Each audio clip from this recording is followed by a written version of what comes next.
C'est la fin d'une longue attente. Après quasiment 3 mois sans course sur route, la saison redémarre en Europe. Dans la continuation du Grand Prix La Marseillaise dimanche, c'est au tour de l'Étoile de Bessèges. Du 2 au 6 février, le peloton pose ses roues dans le département du Gard, en Occitanie. L'épreuve française célèbre cette année ses 52 ans. C'est la première course par étape d'envergure, au minimum classée 2.1.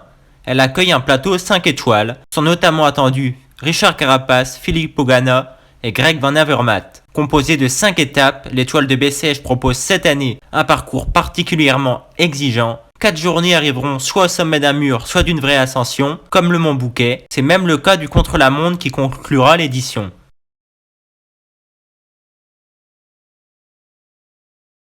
Si on regarde dans le rétro, les deux recordmen de succès sont Jérôme Coppel et Joe Planckaert, tous deux vainqueurs à 2 reprises. En ce qui concerne les victoires d'étape, l'Estonien Jan Kirsipuu n'a pas d'égal, avec pas moins de 13 bouquets acquis entre 1998 et 2006. Enfin, le tenant du titre Tim Wellens s'est imposé l'an passé dès sa première participation.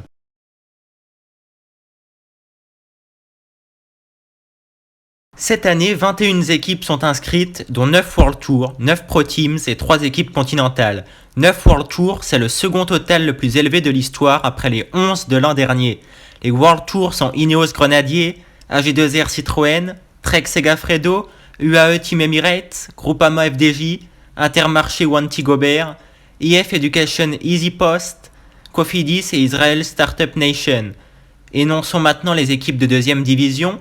À domicile, on retrouve les françaises BNB Hotels, PB-KTM, Total Energy, Arkea Samsic, les belges Alpecin Phoenix, Sport Vlaanderen Baloise et Bingoal Power South Wallonie-Bruxelles, la norvégienne Uno-X, l'italienne Bardiani Cessefi Faisane et l'espagnole Kern Pharma.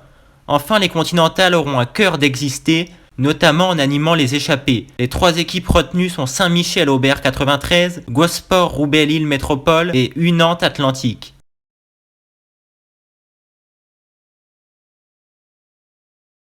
Quels coureurs emmènent les différentes formations? Passons désormais aux favoris et têtes d'affiche.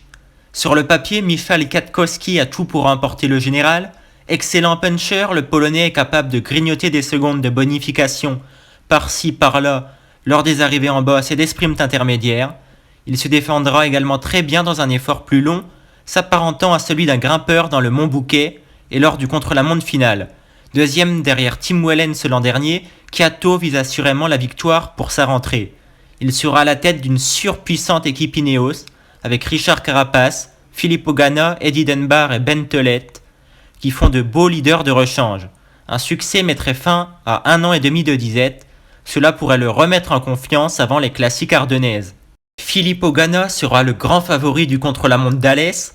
L'Italien s'y est imposé en 2020 devant Benjamin Thomas. Du reste, il pourrait également retenter de gagner une étape en ligne, comme l'an dernier, à moins qu'il ne se mette pleinement au service de Kwiatkowski et Carapace.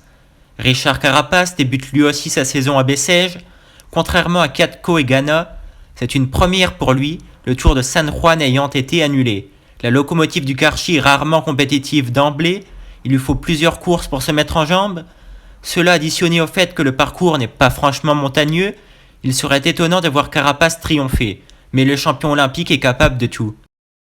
Bauke Mollema est un autre prétendant sérieux au maillot corail. 4e en 2019, le néerlandais est capable de bien mieux sur un parcours plus favorable cette année. Benoît Cosnefroy fait partie des 4 anciens lauréats au départ, avec Tony Galopin, Lilian Calmejane et Jonathan Hiver. Le Normand peut être ambitieux. On n'oublie pas qu'il a passé un cap en fin de saison dernière en remportant la Bretagne Classique et en terminant 3e des championnats d'Europe. Toujours côté français, Thibaut Pinot est l'une des têtes d'affiche. Le Franc-Comtois a avancé sa reprise au Grand Prix La Marseillaise et à l'Étoile de Bessèges. Il sera donc intéressant de voir sa condition physique après une année difficile. Va-t-on retrouver du grand Thibaut Pinot en 2022? On devrait avoir un premier élément de réponse à Bessèges. Pierre Latour pourrait bien tirer son épingle du jeu sur un tel parcours. Les arrivées en bosse et le chrono final ne sont pas pour lui déplaire. Il n'y a pas de descente périlleuse où il pourrait concéder du temps. Lui aussi cherchera à amorcer un renouveau. Brian Cocard est un homme de Bessèges. Cette année, il y entame son aventure avec Cofidis. Le coq a déjà scoré 8 fois sur l'épreuve, ce qui représente près de 20% de ses succès professionnels. 2 étapes sont susceptibles de lui correspondre.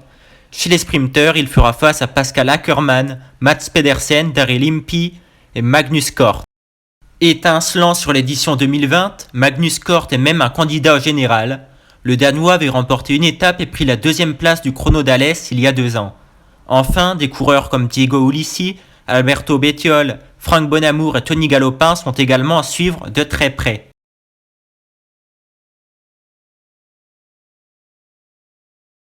Terminons par une analyse du parcours. De la Camargue aux Cévennes, l'étoile de Bessèges sera aussi exigeante que télégénique sur la chaîne L'Équipe. La première étape sera la même que l'an dernier, à Bellegarde.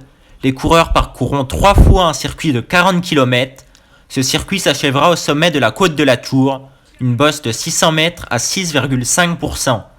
En 2021, Nasser Bouhanni avait déclenché très tôt son sprint, dans le plus dur de la pente, à 400 mètres de l'arrivée. Il avait ensuite été rattrapé et dépassé par Christophe Laporte. L'étape 2 sera un peu plus corsée avec la côte du Pradel à 26 km du final et surtout son arrivée en côte à Rousson, 1,6 km à 6,3% de moyenne. Cette fois, les sprinteurs n'auront aucune chance face aux punchers. Magnus Cort a le profil type pour cette arrivée. La troisième étape est la seule n'arrivant pas au sommet, pourtant c'est la plus accidentée. Elle s'apparente à une mini classique ardennaise, à une Amstel Gold Race en taille réduite. C'est sur une étape similaire que Tim Wellens avait assis sa domination à Bessèges l'an dernier. Un scénario identique n'est pas à exclure cette année, à moins qu'on se préserve pour l'étape suivante. La quatrième et avant-dernière journée sera l'étape Rennes. Celle-ci arrivera au sommet du Mont Bouquet, une vraie ascension de 4,6 km à 9%. Il y a de bonnes chances que le vainqueur d'étape fasse coup double avec le maillot de leader. En 2020, Ben O'Connor, alors chez NTT, s'était montré le plus fort sur ces terribles pourcentages. L'Australien avait fait exploser son leader Michael Valgren avant de filer vers la gagne. Benoît Cosnefroy avait lui ravi la tête du général à Alexis Brunel. Le samedi, l'étoile de Bessèges s'achèvera pour la 8e année consécutive par le contre-la-montre d'Alès-l'Hermitage. Long de 11 km, ce chrono peut rabattre les cartes. En 7 éditions, il a offert 5 changements de leader, les seuls à avoir résisté étant Cosnefroy et Wellens.